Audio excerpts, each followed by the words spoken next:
किसी ने बड़ी कमाल की बात कही कि इस दुनिया में अगर आपका रिश्ता ऊपर वाले से मजबूत है तो नीचे वाले आपका कुछ नहीं बिगाड़ सकते। 94.3 माय एफएम से मैं हूं आरजे कार्तिक। आज की कहानी आप ही में से किसी ने मुझे भेजी है और इसके राइटर कौन है तो मुझे नहीं मालूम, लेकिन जिस किसी ने भी लिखी है बड़ी कमाल लिखी है। वो लिखते हैं कि एक बार शाम में फल खरीदने के लिए मैं मंडी में गया। वहां देखा एक रेडी थी, उस पर फल थे लेकिन उस रेडी पर फल वाला नहीं था। मुझे लगा कि वो व्यक्ति कहाँ गया, आसपास ढूंढा तो कोई दिखा नहीं। रेडी की छत पर एक छोटा सा बोर्ड टंगा था और उस बोर्ड पर लिखा था कि अगर आप जल्दी में हैं तो आप फल तौल लें, आपके जो पैसे बनते हैं रेट कार्ड पास में रखा है, वो पैसे इस गत्ते के नीचे पास में रखा है, वहां पर रख दें और चले जाएं, क्योंकि मुझे बीच बीच में घर जाना पड़ता है। मेरी माँ बूढ़ी है, घर में कोई और देखभाल के लिए नहीं है, तो उन्हें खाना खिलाने के लिए, दवा देने के लिए, टॉयलेट कराने के लिए बार बार जाना पड़ता है। तो आप ऐसा कर लें।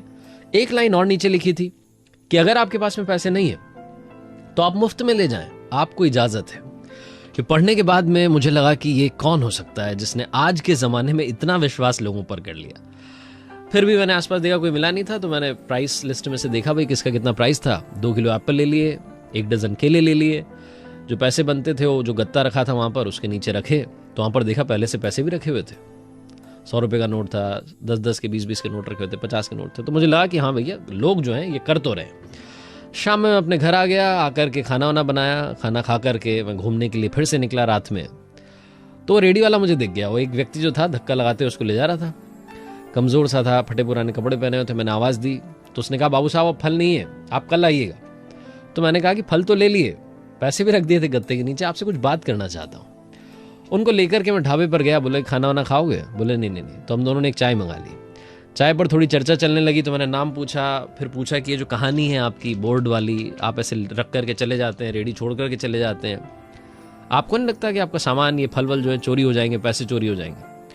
तो उस व्यक्ति ने मुझे जो अपनी कहानी सुनाई वो जरा ध्यान से सुनिएगा। उसने कहा कि बाबू साहब मेरी माँ पिछले 2-3 साल से बहुत बीमार रहती है। मेरे कोई बेटा बेटी नहीं है, मेरी बीवी भी अब इस दुनिया में नहीं है, तो इस दुनिया में मैं हूं और मेरी माँ है।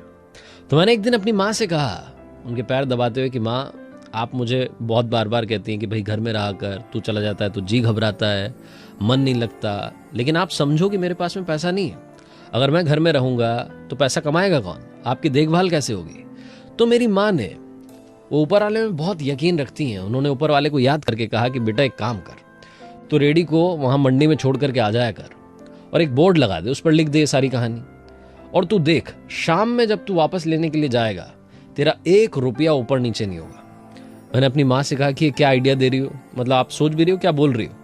आज की दुनिया में इतने चोर उचक्के हैं, ऐसा माहौल है, ऐसे में कौन मेरी बात पे यकीन करेगा? और जिस रेडी पर रेडी वाला नहीं होगा, फल वाला नहीं होगा, वहां से फल कौन खरीदेगा?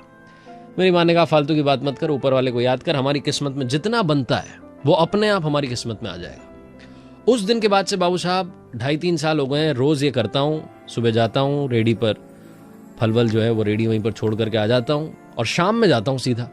लोगों को शायद लगता हो कि बीच बीच में आता होगा, लेकिन जाता नहीं।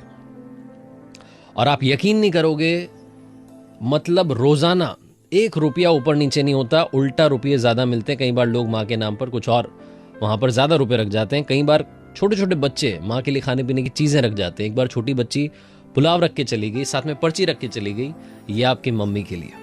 एक बार एक डॉक्टर साहब अपनी पर्ची रख के चले गए नंबर वाली, उस पर लिख गए कि आपकी माँ अगर ज्यादा बीमार हो तो आप मुझे इस नंबर पर कॉल कर लीजिएगा। तब से सब कुछ वैसा ही चल रहा है। हमारी किस्मत में जितना है माँ के आशीर्वाद से, ऊपर वाले के आशीर्वाद से सब कुछ मिल रहा है। ये छोटी सी कहानी बहुत सारी बातें बताती है। सबसे बड़ी बात बताती है कि तेरे दर पर आने से पहले मैं बड़ा कमजोर होता हूं, मगर तेरी दहलीज को छूते ही मैं कुछ और होता हूं। अपने ऊपर यकीन रखें, अपने ऊपर वाले पर यकीन रखें। लाइफ में ऐसी कोई चीज नहीं है जो आपको नहीं मिलेगी। वक्त लग सकता है लेकिन देर है, अंधेर नहीं है। 94.3 माय एफएम से आरजे कार्तिक आपसे यही कहेगा जो बार बार कहता है, कर दिखाओ कुछ ऐसा कि दुनिया करना चाहे आपके जैसा। याद रखिए, अगर आप कुछ अच्छा सुन रहे हैं तो आप माय एफएम सुन रहे हैं। चलो आज कुछ अच्छा सुनते हैं। हर सोमवार सुबह 9:30 बजे मेरे पेज पर एक नई कहानी